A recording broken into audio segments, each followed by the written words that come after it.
Welcome to the Level Up Your Band podcast, episode 38.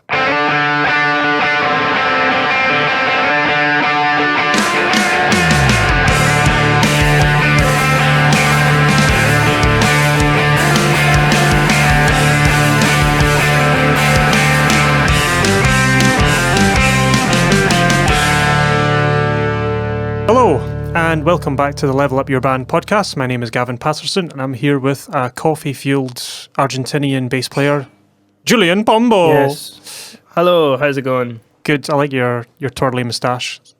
Thank you. I've been I thought I've always wanted one. I've always wanted like a proper, I've not waxed it or anything, but like I've always wanted like a proper like Salvador Dali, like, you know, super ultra twirly mustache. You need I kind of look like a really and a pipe. Yeah. But yeah, no, thank you very much. I'm For those of you who are listening to the podcast, they're just going to be imagining some kind of like, you know, like 1910 like villain or something. Yeah. Standing by a railroad newspaper editor or something with a pinstripe suit. Exactly. Aye. So how's your week been? Okay. Oh, it's same as always. Same as always. Actually, it's been pretty good. Yeah, I've been just keeping busy, editing, writing music. You know, it's what you have to do in these kind of a times. You know, it's all very good sitting waiting for things to sort of get back to normal. But I've just kind of taken the approach of like, yep, I guess this is normal now. So yeah. let's just do things, you know. So yeah, that's kind of what I've been doing. How about how's things on your end? Aye, good. Just bits and pieces. Released an album yesterday. Oh. An album that took about a year to record. It was recorded in the studio. You should check it out. It's an album called Peace and Love by Taz and the Maniacs. It's on Spotify as of yesterday, which recording this the 19th of October. This cool. is probably 3 weeks. What kind of thing is it? It's kind of what kind of style? It's a 15-track concept album. It's very Pink Floyd, awesome. The Who, the Beatles, kind of all rolled into one, and it's cool. It's my jam. It's really cool. It was a year in the making. We just finished off the last few bits of it through lockdown, but the 95% of it was done pre-lockdown, so it's good to get it out there. And yeah, it feels like I've not been making much music, like recording much music over lockdown, but it's nice to have something like that drop and actually come out. But yeah, for sure, that's what I've been doing. Yeah, and trying to get rid of some old songs from the wedding band set list. We realised because we've not gigged in a year, so-called, you know, air quotes, pop songs, you know, current popular songs are no longer current or popular because they're a year old. Nope. So we're like cutting out stuff like things from like The Greatest Showman and what's that other one? The Lady Gaga one that she sang with. Was it Bradley Cooper? Yeah, I think I know the one you're talking about. Yeah, that was super, super, super popular when it came out, and now like you just don't hear it anywhere. So it's like things like that are in the set, and like if we go back in 2021, like that stuff gets old, really old. So just scourging it and just getting rid of all the old dross. But yeah, that's pretty much been my week. So this episode, we didn't know what to do, so Julian suggested we cover VSTs.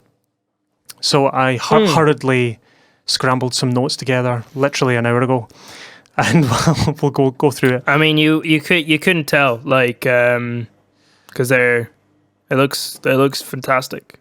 Well, great. I use VSTs every single day, so I know quite a lot about them. Yeah. So it's quite easy to cover. I've just started using them, but I'm the kind of project that I'm kind of working on is a little bit more DIY. So I'm, as an aesthetic choice, I have gone for like the weirdest, like jankiest VSTs that I can find, just so I can like really mess with it. Yeah. Which is kind of fun. It's really fun. Anyway. Yeah. What is a VST? Because at this point we're just like putting like 3 letters together. Yeah. Yes, it's the ABC and the DAW and the BBC.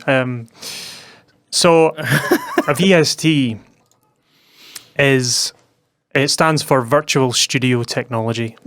Basically, I've got it written down here, an audio plug-in software that plugs into a digital audio workstation. So that's a lot of words. So let's put it in English. A VST is like Virtual Studio Technology. It's fairly new. It's only as new as computers. So it kind of came in the 90s or late 80s. All right. So in the past, if you wanted to record a band or record anything, you had to have physical analog machines. So you had reverb machines, you had a compressor unit, an equalizer unit. Yeah. If you wanted a guitar, you had to get your telephone and dial it like that with the round dial and phone a guitarist, and they would come to the studio and play guitar for you. If you wanted drums, you had to get a drummist on the phone. So nowadays, because of the computers and the things and the technologies, the leaps in technology, we can digitally create emulations or models or ways of doing it in the box. When we say in the box, we mean in a computer. Out the box is, for example, in the 1960s, if Ringo Starr wanted compression on his drum kit, you had to actually go to a physical box called a compressor, and you had to twiddle some dials on it, and they would send the recorded signal through this box, and then you would tweak it on that, and it would come through the speakers compressed. That's an out of the box compressor. Now you have in the box compressors, which means you have a digital emulation of a compressor inside a computer.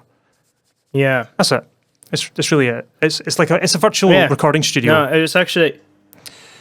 Yeah, you just reminded me of I was recording. I think I mentioned it in the last podcast. I did like I recorded some music with Katie Cross and Graham Costello, who we interviewed, was there.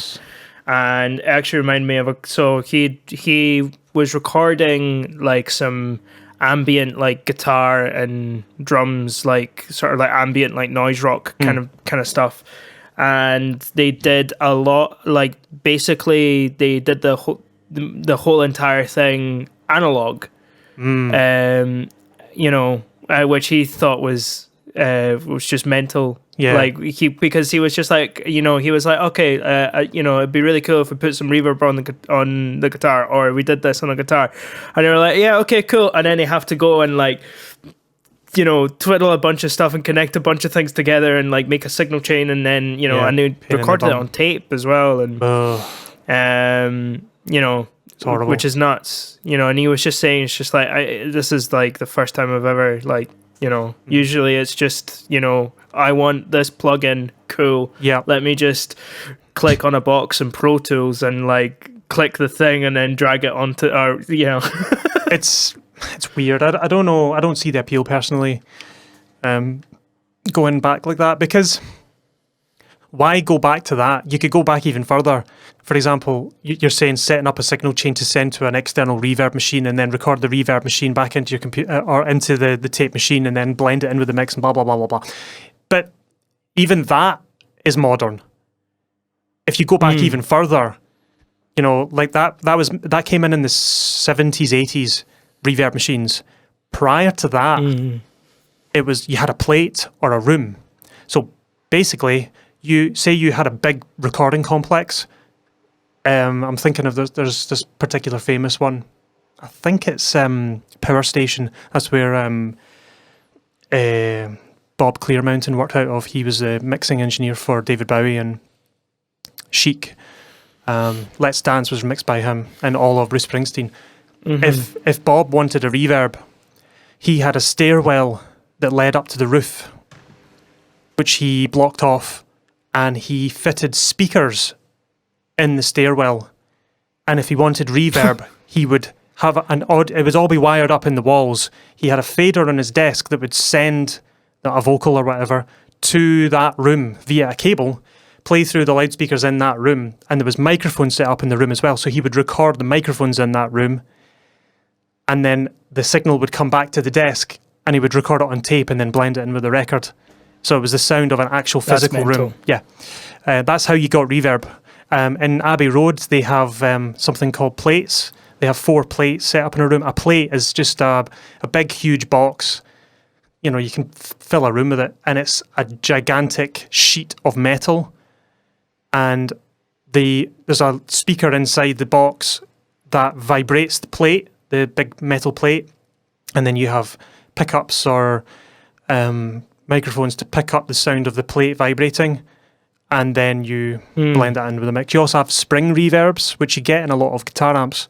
It's basically you same idea as a plate, but it's instead of a plate, it's a spring, and the spring creates a. Have you ever had those like toy kid microphones where it's like a plastic microphone with a spring inside, and then you speak into the microphone and it has this echo sound? It's the vibrations of your voice make the spring go. Yeah, I know the one you're talking about. A lot of guitar amps still have them. They have springs inside them, spring reverb. A lot of Fender amps, old Fender amps have them. They break. If you throw them around vans, the spring can sometimes snap, and you have to go in and replace the spring. But that's how you would do it in the old days. But now you can just do it on a VST. Yeah, now with the power of like computers and stuff. So we'll move on to the first. So there's different types of VST. There are 3 main types that you need to care about. There's number 1, virtual MIDI. Virtual instruments and virtual effects. We've kind of talked about those just in the intro there. So virtual MIDI, we'll start with that because that's kind of the main starting point. So MIDI, musical instrument digital interface, that's what MIDI stands for. We've talked about that before in the keyboard episode, I think. So MIDI has been around for quite a long time.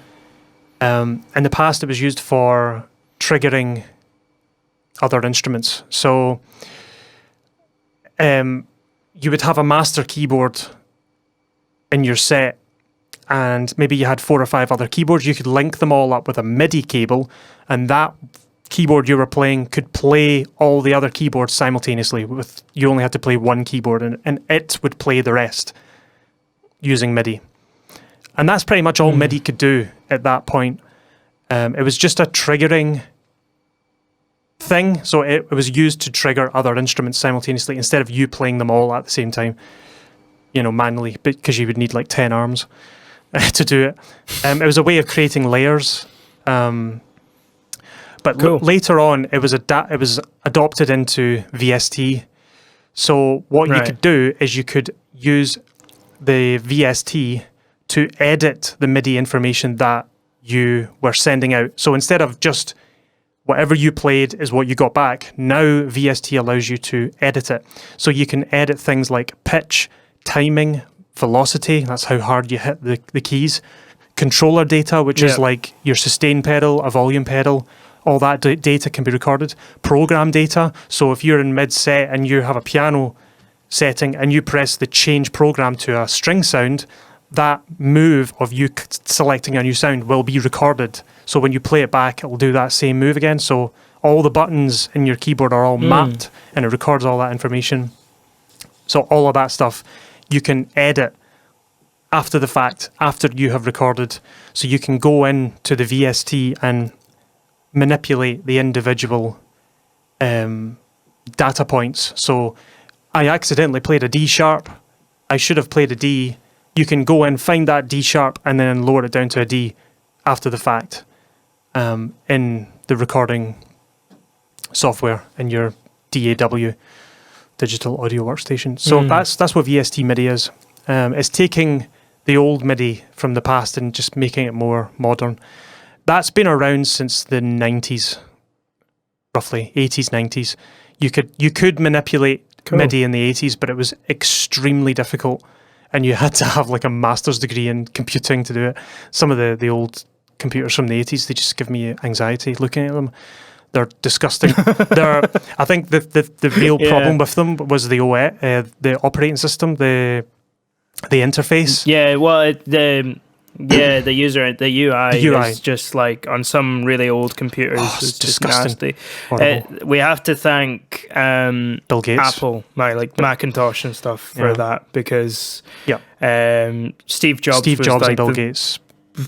Yeah, basically we're like, you know what? Maybe we should make these like really accessible for people, and user friendly. So then, other people just buy it apart from like businesses and stuff. Yeah, and it worked.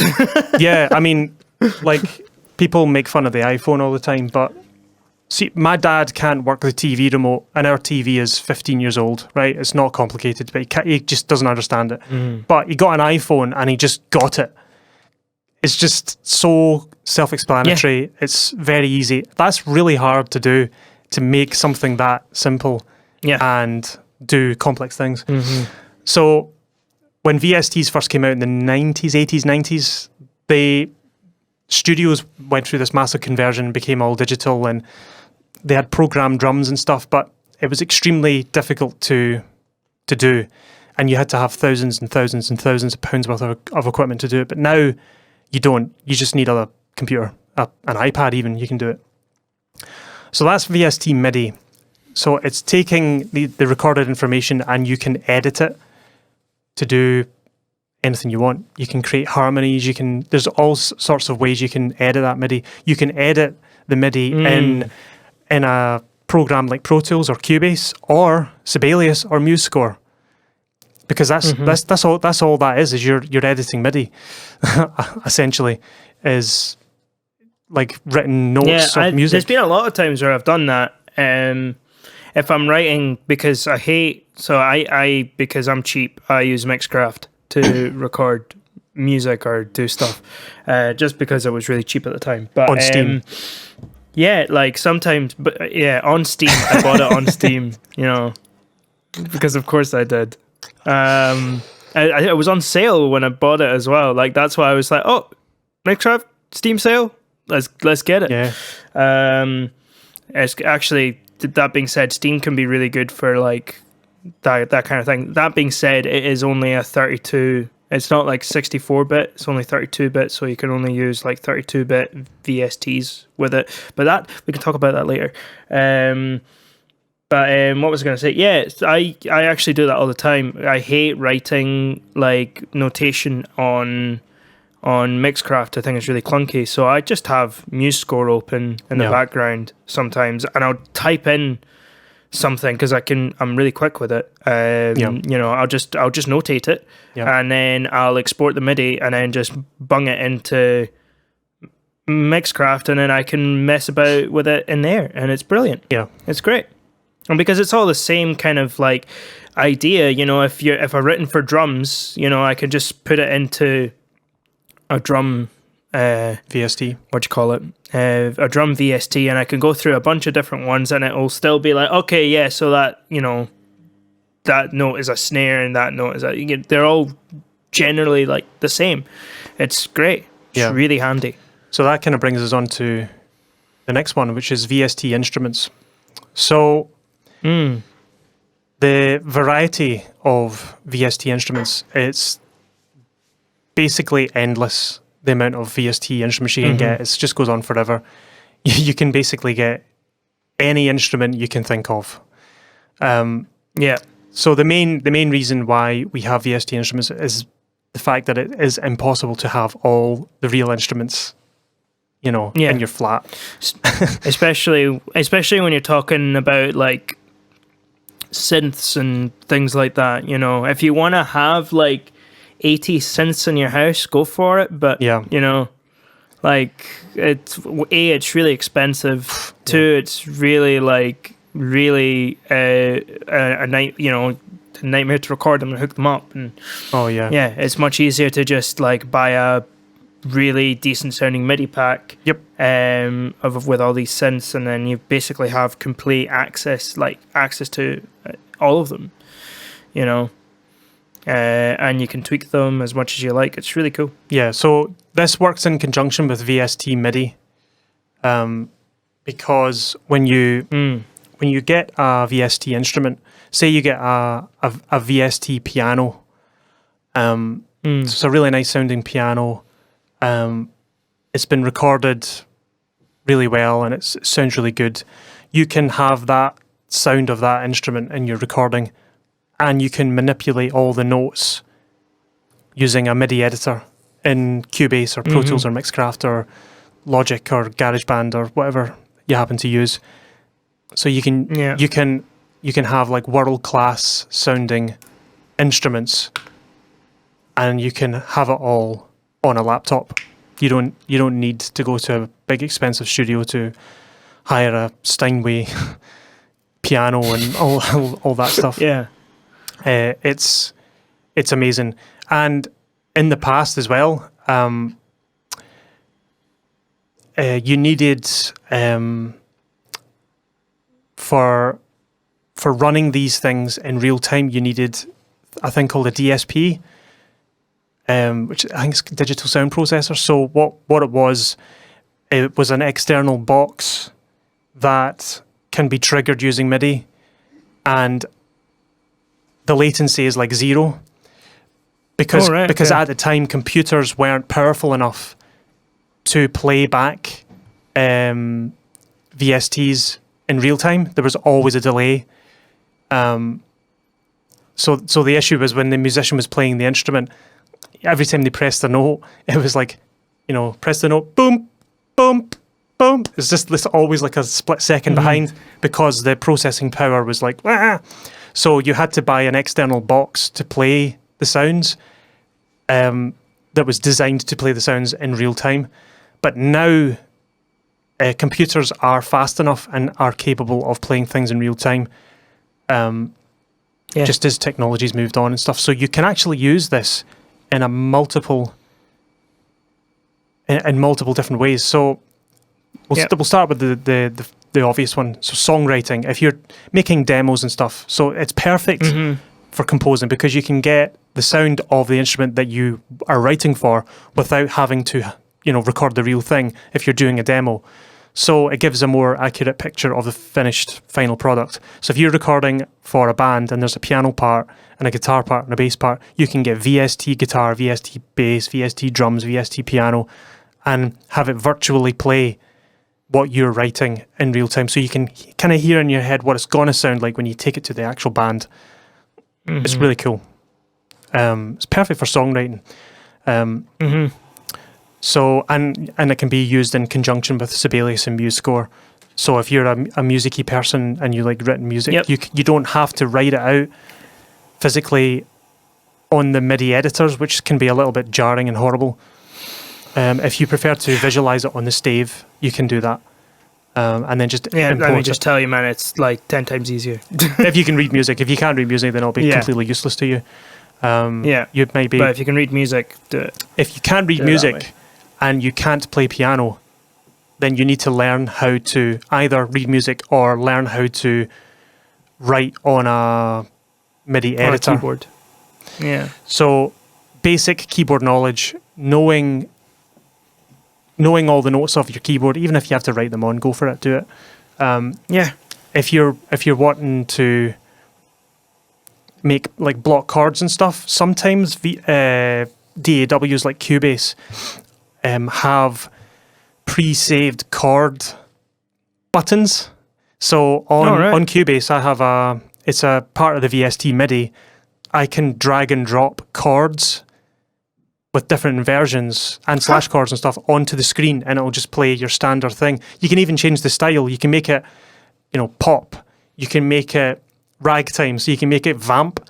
You can make it jazzy, and it'll do like weird, add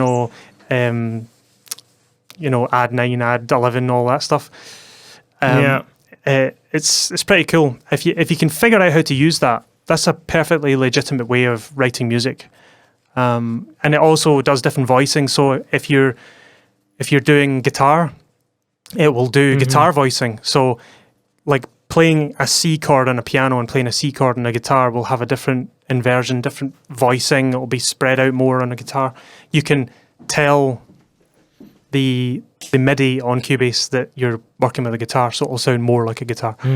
So look into that. This is quite a cool thing. If you want to go a bit deeper into that, because I have keyboard skills, so I can just play the keyboard. I don't have to care about all that stuff. So it's like if someone doesn't know how to read music or how to play keyboard, then those options are there as well. And it's so easy now, or it's easier than it used to be anyway, certainly.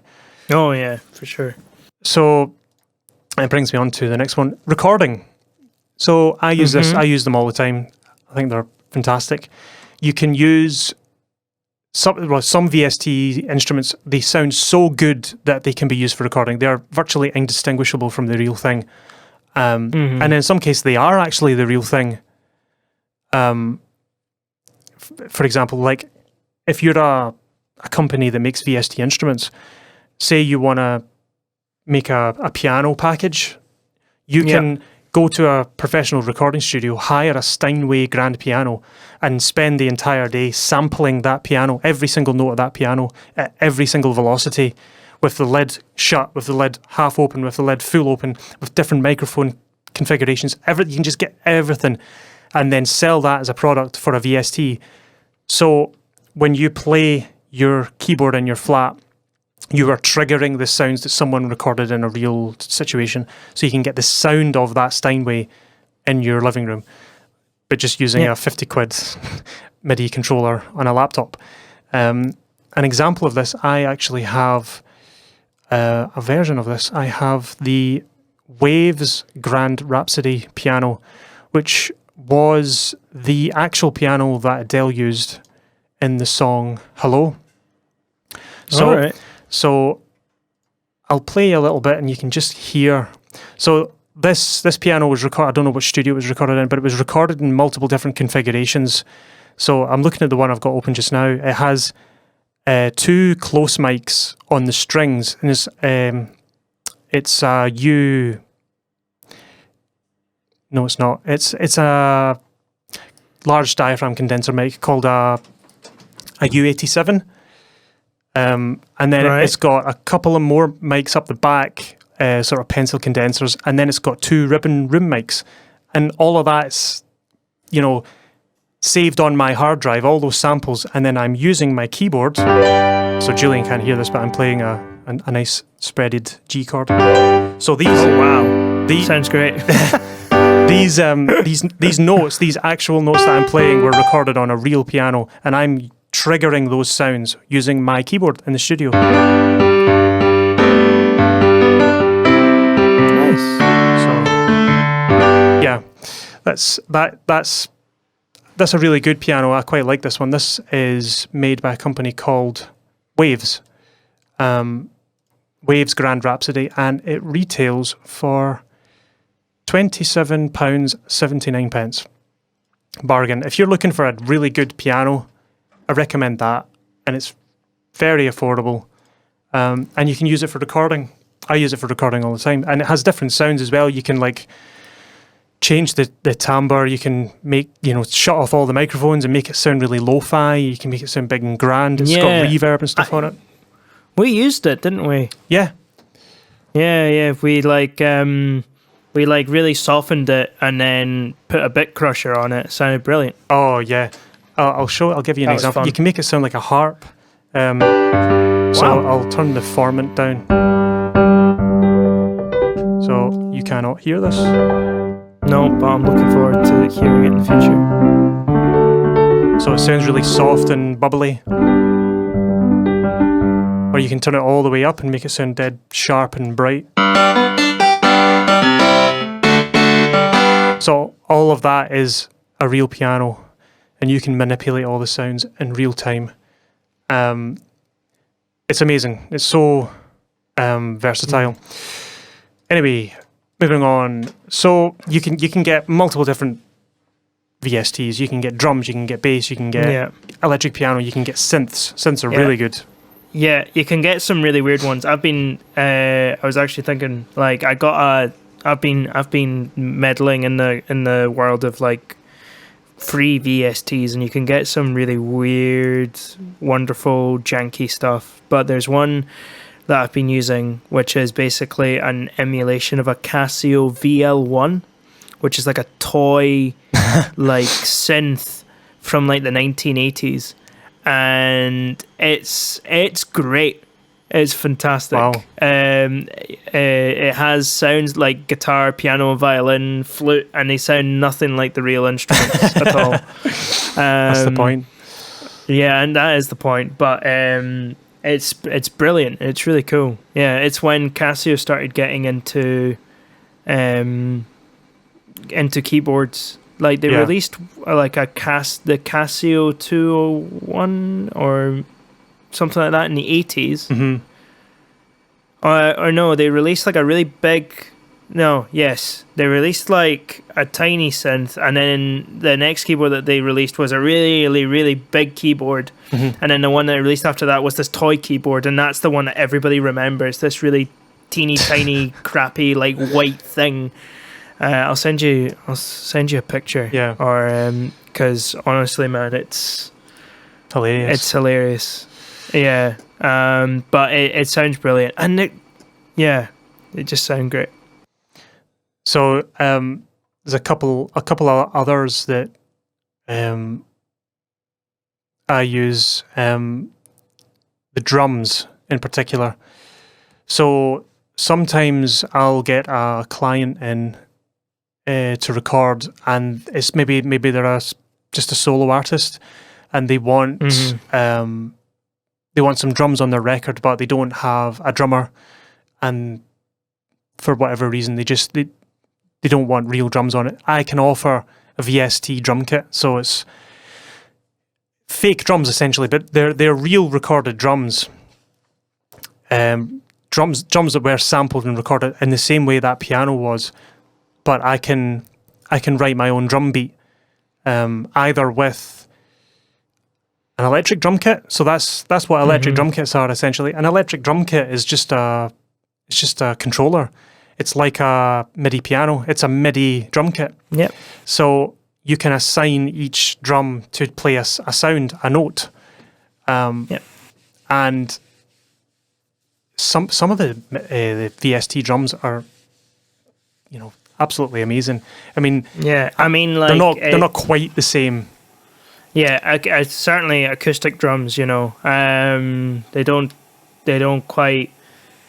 Yeah, they're not quite there, but some of them do sound pretty good. I think whenever I go VST drums, I always just prefer to just mess about with some kind of like 808 or something like that. Obviously, fake drums. Yeah, obviously fake drums, exactly. Yeah. Just because it's an extra little, it's a fun little like limitation. Yeah. Absolutely. There's something much more authentic about using actual fake drums than using fake real drums, if that makes sense. Yeah. With pianos and electric pianos, they are slightly easier to mistake. You can be fooled by them and think that they're real. But drums is a tricky one because they're so dynamic. There's so much going on. Yeah. A lot of people have been using. I've seen a lot of like bass VSTs come out as well, and some guitar ones as well that actually sound like sound quite good. Like I'm sitting there like listening to it. I was like, okay, yeah, that could be. If I didn't know, if I didn't think about it, I'd be like, oh yeah, that. Who's the bass player on that track? Sound really good. Oh, it's the computer. Okay. Yep. It's the same with, you can get one that's for vocals. You can get VST vocals. So you can get, I can't remember the name of the software. No, I can't remember. What you can do is you can assign a note to a word. So what you can do is, say you play a D on your keyboard and it goes or whatever a D is, that's a G, whatever, and you can type in a word and the computer will say the word in that key, in that note. So if you want to go Julian, you can type in Julian and it will say the word Julian in that note. Yeah. So it's like it's is the software you're thinking about Vocaloid? No. No. No. It's the same kind of idea though. It's like a synthesized voice. Right. You type in like lyrics and it's and stuff, and it just sings it. Really, really, really big in Japan. It was actually developed. Vocaloid was actually developed by Yamaha. Sorry, okay. I looked it up there. But the big one that I'm sort of thinking of, any weebs, any weeaboos listening to the podcast like myself will know of quote unquote artists like Hatsune Miku, who's like it's basically just an anime girl, right? But Yamaha developed this. I don't know if it was Yamaha, but in conjunction with Yamaha, it was a company called like Krypton Future Media. But yeah, they developed this voice software called Hatsune Miku, and then they made her into this big pop star. Mental. And people go crazy for her. And she's not real. She's not real. She doesn't even exist. It's crazy. It's bizarre. Some of them sound like, if you really want that like really robotic kind of thing, then yeah, go for it. But it's really, really cool. So because thing to maybe have in your arsenal. Because computers are so powerful now and you can do all this stuff in real time, that means that another use of VST instruments is for live performance. Yeah. So sounds can be played in real time without using clunky DSPs, which is what they used to use, because computing power in 2020 is so advanced compared to the past. So, like I said before, if you owned a studio and you wanted virtual effects or instruments, you needed to have a processor box thing, a DSP. Yeah. They're so expensive. I mean, £5,000-10,000 for these boxes, right? So that you could get... Really? Oh, yeah. Some of the old boxes back in the day, they were enormously expensive. And it's quite funny. There's a plug-in company, I think it's Waves or UAD, that still sell those boxes, and there's people buying these boxes, and then in like a year's time their MacBook can do more than the box, and they're spending so much money on these boxes. I'm like, don't stop buying DSPs. They're so out of date now. Your computer will most probably be able to do it in real time, or near as real time as possible. Even an iPad can trigger your basic sounds. You can set up a GarageBand session with some samples set up, and then connect a MIDI keyboard up to the iPad and just play the sounds off the iPad in real time at a gig. It's amazing what you can do, and that's all with the power of VST. So that will segue into VST effects, because live performance, it's essentially the same VSTs that you would use for your recording, but some plugin packages come with like smaller files. For example, that Grand Rhapsody piano that I just played earlier, that's the HD sample package that I've got, the high definition full, the big boy, the big files, because I want the highest quality sound possible for recording. So with that, you're going to get a little bit of delay if you're playing in real time, unless your computer is beefy like mine is, which isn't an issue. But if you're taking a laptop out, playing those HD sounds might be an issue live, there might be a little bit of a delay. So they give you an SD, a standard definition, basically smaller files. They don't sound quite as good, but you'll never notice in a live setting, and the latency goes down to 0. So some companies offer that. So for live performance, you can get like slightly smaller files so that they're quicker. And as soon as you hit a key, the sound comes out like that. So we'll move on to my favorite topic, VST effects. Yep. So this is the bread and butter of a recording studio in 2020. Ones that are still open and haven't closed because of COVID. So there are two types of VST effects that you can put them into sort of two categories. This is how I categorize it anyway. So number one, digital recreations of old analog gear. So when VSTs came in and computing power got more advanced, plug-in companies started up and started trying to make old analog gear in the box. So taking the old EQs, the old compressors, the old reverb machines, and putting them inside a computer so that you don't have to spend £2,500 or £20,000 sometimes on really old 1969 compressor unit. You don't have to spend that. You can spend £20 and get a VST recreation of it. I'll give you an example. There's a plugin I have here called it's the 1176 compressor, which it came out in the late 60s by a company made it called Universal Audio. They still exist, and they make plugins as well. UAD, Universal Audio Digital. And that original blue-faced 1176 compressor, I think, retails now for about 20 grand because it's so rare. And it's probably one of the most sought-after, most popular compressors of all time. Used on vocals and snare drum, primarily. Like, given that slappy, smashy snare drum effect. That was a real popular one. I've got maybe 3 versions of the 1176 compressor, the Blueface. The one I use all the time, I think that set me back £30. And it is like 95 to 98% as real as the original. Probably even more, actually. It's virtually indistinguishable.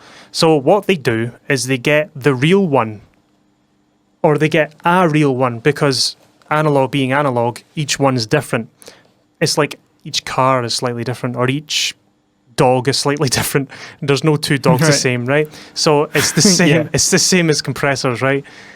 Old tube compressors, and back in the day, they were dirty and different, and some worked differently from others. Some sounded better.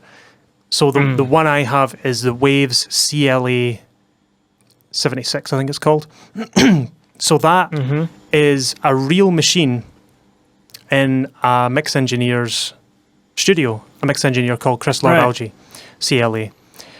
Big famous mixing engineer, one of the most famous. He's mixed albums like or artists like Paramore, Green Day. Pretty big, hard-hitting mix engineer. So his compressor is one of the best sounding 1176s on the planet. For whatever reason, that one is a particularly nice sounding machine. And a company called Waves, which is a plugins company based in Israel, went to his studio, pulled it out of his rack, and hooked it up to a computer and measured absolutely everything about it. Everything. Wow. And recreated it in the computer. So now they can sell a product called the CLA 1176 compressor, and you can put it on your songs. And it's mad. It sounds like 98%, 99% the same as what his one sounds like, to the point where sometimes he even uses the plugin over his own real one. You know, because for ease sometimes. So you can buy these recreations of these machines. Now, that emulation only sounds like his. It doesn't sound like all of them. That's where some people mistake emulations. They think, oh, that's just the sound of an 1176. It's got the characteristics of it, but it sounds exactly like the one that was modelled. It doesn't sound like wee Jimmy down the road bought one. It doesn't sound like his, because his is a real one and it's different. If you want the sound of Jimmy's, you need to go and speak to Waves and they'll model his and it'll sound like Jimmy's down the road. Right. That's kind of so you are kind of limited in that sense. You're only going to get the sound of that one. So if you want another one, you can buy another one for 30 quid that models a different one. So I have two 1176 blue face compressors and they sound totally different. I use the Slate 1176 one for vocals because I think it sounds better on vocals than the CLA one. I use the CLA one on drums, on the snare, because it just slaps so much harder than the Slate one. I can have them both at the same settings and they're totally different because analog is different. So digital only works for one piece of gear. You can get a general sound for how that machine sounds, but specifically only that one, identical to it or 99% close to it. Yeah. So you can get EQs, compressors, reverbs, endless. Yeah. So that's a digital recreation, a long-winded way of saying it. Then number 2, second category of VST effects is number 2, brand new digital effects which aren't possible or practical with analog gear. So number 1, de-essing. You're like, what the hell's a de-esser?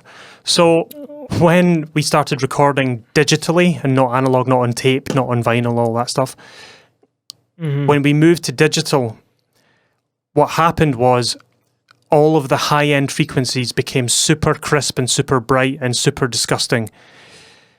And what started happening around the 1980s was whenever a singer would go s, that s sound, it would be so sharp because the in-the-box fake compressors would compress everything, and the s sounds, which are quite quiet in real life, were amplified to beyond belief. Because digital can capture from 0 hertz to as high as you can, whereas the analog gear rolled off, which is why old songs typically sound a little darker because the equipment, a little warmer. The equipment wasn't capable of recording really, really, really, really high frequencies.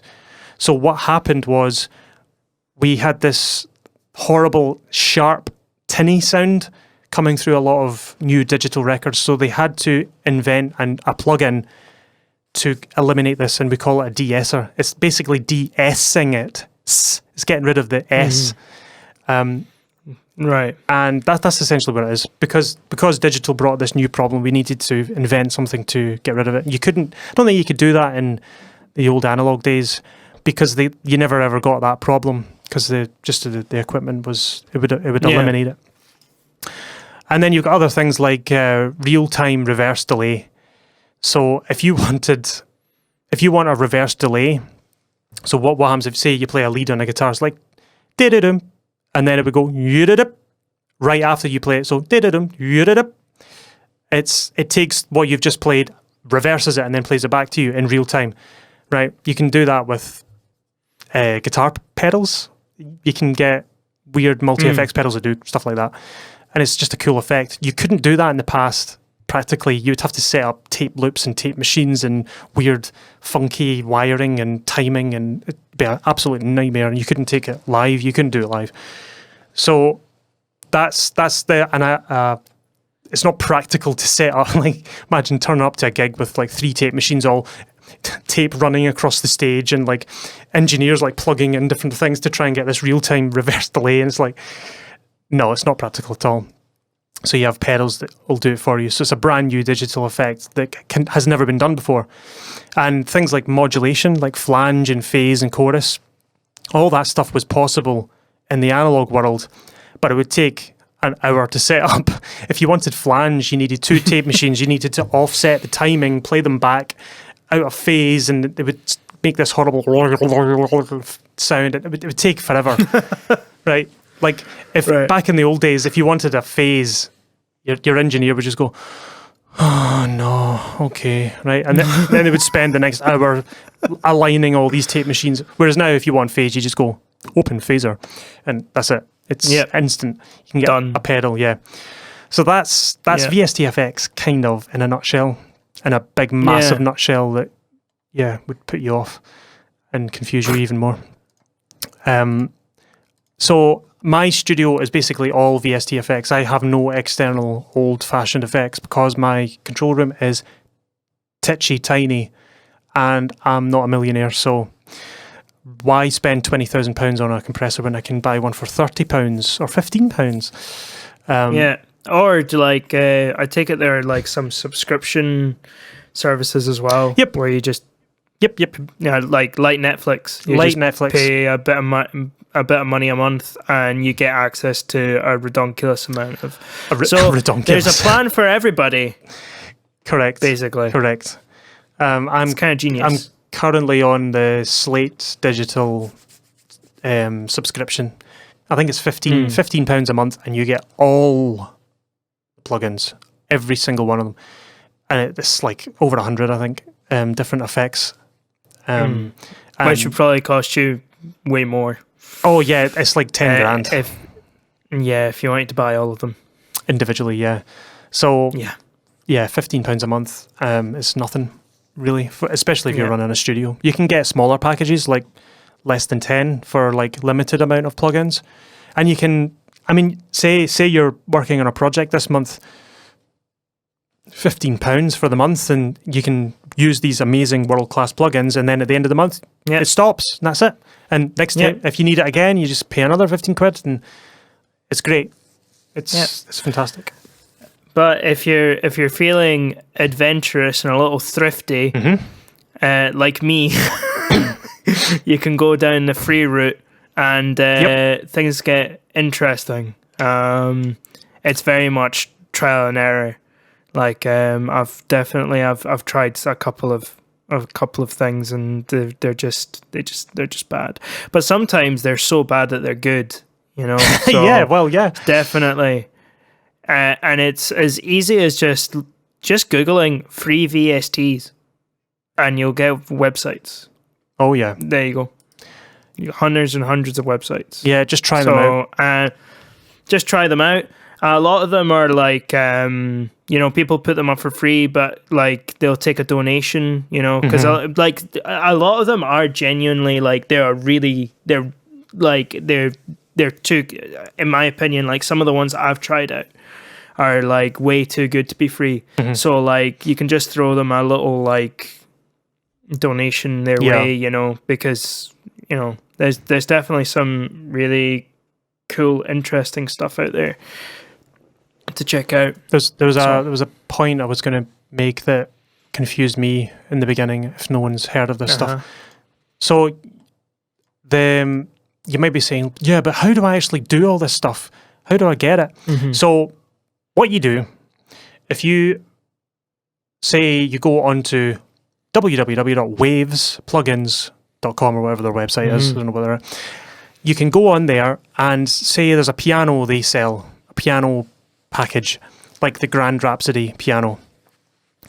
You go on, you buy it, you download the samples, so they'll give you a download link and the license and all that stuff, and it'll install on your computer. So when you open up Cubase or Logic or Pro Tools or Mixcraft or Mixbus or whatever you use, you can open up, if you add a new track on your DAW, you've got add audio track, add MIDI track, or add instrument track, VST instrument track. You can open up this new shiny instrument that you've just bought, and it'll have an interface being a a wee box on your screen that has all the twiddly knobs and dials that come with the plugin, and probably a little keyboard along the bottom. If you've got your own keyboard, you can play the instrument on your DAW, on your Cubase or your Pro Tools or whatever. That's how it works. And it's the same with plugins for your effects. If you like the sound of a Neve 1073 EQ, you can buy from different companies like Waves, Slate, UAD. They do versions of that machine, and you can, in the same way you open up your piano, you can go into your EQ settings and bring in your new plugin, and it brings up the interface, and it looks like the Neve, the real Neve EQ, and you can actually use that in your song, and you can open up on every channel if you wanted, so that every channel that you're recording can have this nice vintage EQ. And you're thinking, why do I need an EQ? Like, Cubase has an EQ, it sounds fine. I went, yeah, it does. It sounds okay. But if you want a certain characteristic, EQs don't all sound the same. This is the thing. No. This is what I was struggling with when I first started maybe 10 years ago. Like, why would I want 5, 6 different EQs? Because each EQ sounds different and they have their own characteristics. Some EQs are really clinical and very surgical.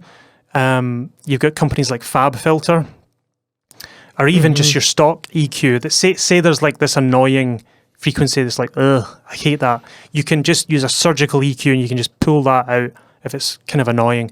But if you want a color or a character or a saturation, you can get analog recreations that have a certain musical tone and character, and you can get like SSL or Neve or API or EMI, EQs in the box, and they give different sound qualities and characteristics. They add harmonics. They're beautiful. Some of them are really nice. I use maybe 5 different EQs maybe in any given day on any given mix for different reasons. There's some are more harsh, some are more transparent. They don't color, but sometimes I want to color. Say a guitar, for example, I want to make it sound like gritty and horrible, whereas a surgical EQ would just make it sound bleh and flat. Yeah. That's why you want to do this. If you want to, do a little bit of sound production, you can go to these external companies that make these plugins and download them and pay some money for them. So that was just a little point I wanted to say. So we'll get on to the last point. Some free VST instruments that you can download right now for exactly £0 and 0 pence. Here's some ones I have.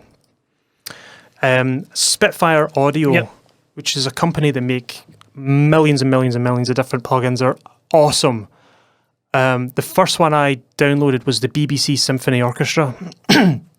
If you're ever doing big string sounds or horn sounds or any bits and pieces, I highly recommend this. I'll give you a little demo of it because it's phenomenal. I'm looking forward to hearing it. I sometimes... you can't. So what I've got on my screen right now is I can basically a picture of an orchestra. Listen to it myself. And you have to sign up, and there's a whole trial thing, and you get it after so many days, but it's free. You can pay for it as well, but they offer it for free. So you can click on each section of the orchestra. For example, I've got it on violins just now. My terrible playing. So that's violins. You can put it on horns, so it's like French horns and stuff.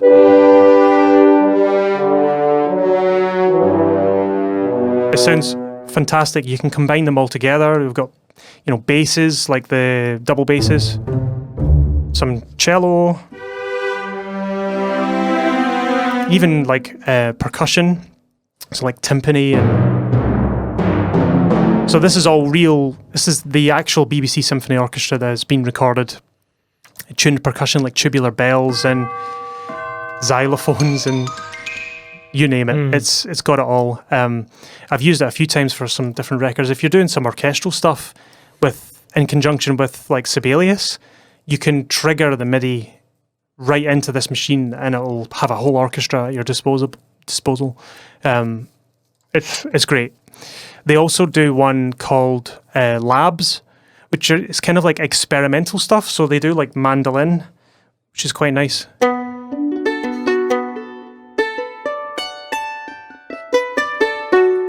it sounds really, really nice and cool. Quite a nice, if you're doing some songwriting demos. They have like mandolin, they have some synths, they have Wurlitzers, they have acoustic guitars, strings, cellos, and it's all free. Just go and download it. It's great. It's really great. I've got some others written down here. Here's another one. Native Instruments Complete Start with a K.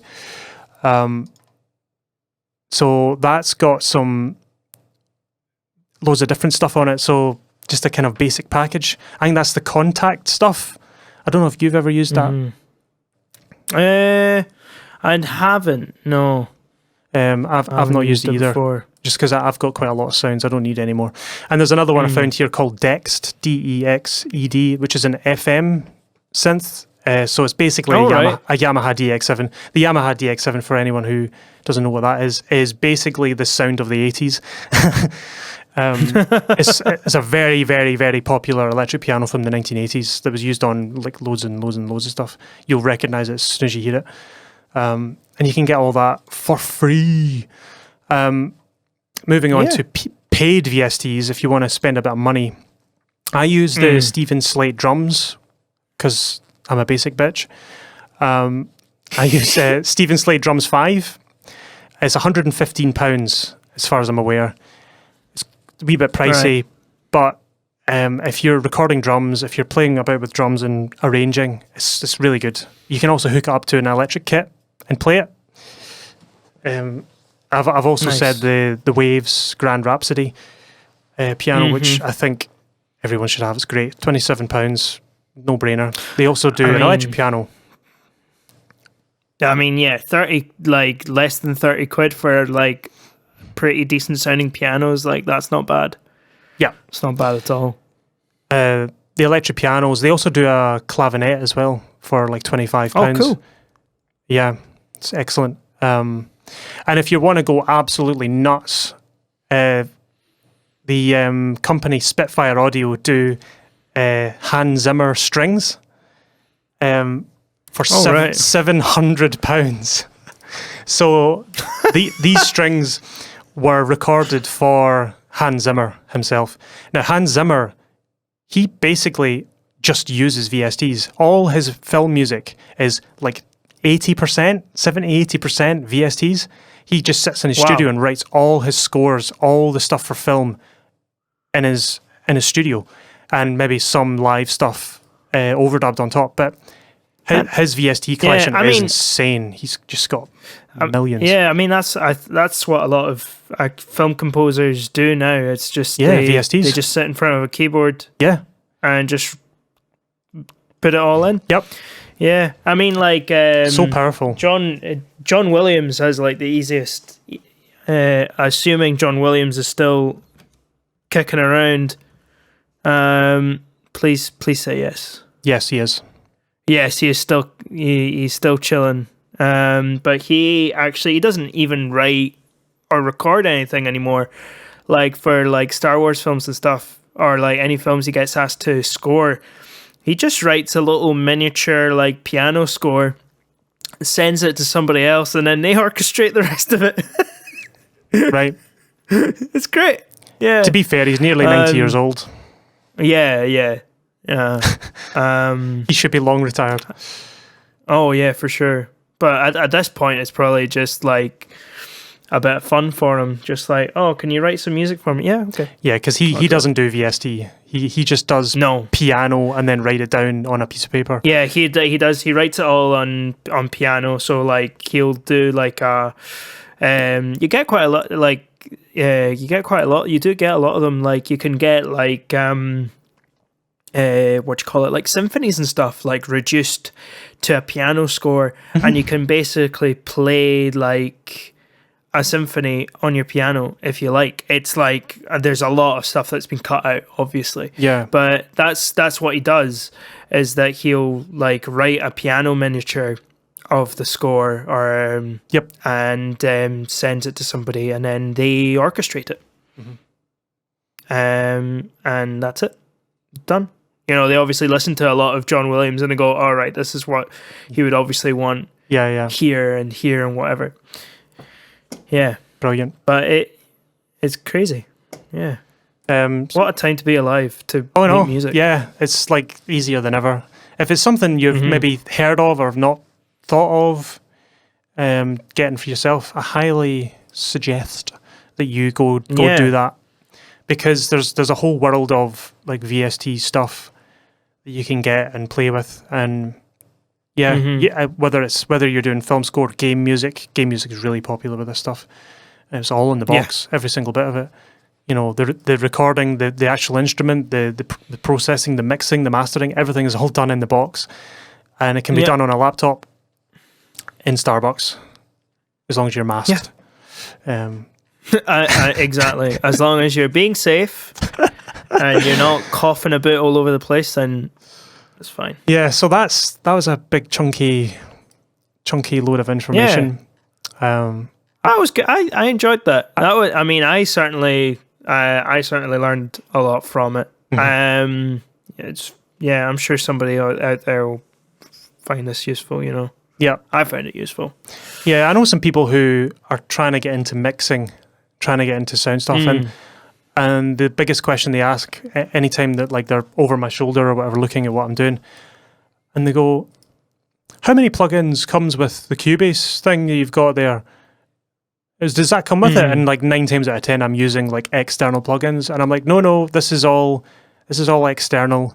You can get these from different companies that just make plugins. They don't, you know, and they have like dedicated their whole jobs to making accurate representations of analog gear or whatever, and you can get really cool things. So if you're making music and doing some recordings, home recording and stuff, definitely get into this stuff, because it's a whole world of basically just adding to your color palette in your recording process or whatever. It's cool, and a lot of it's free or really cheap.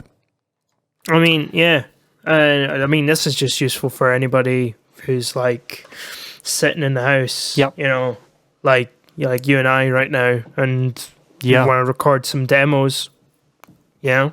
Yep. Cool. VST is the way to go.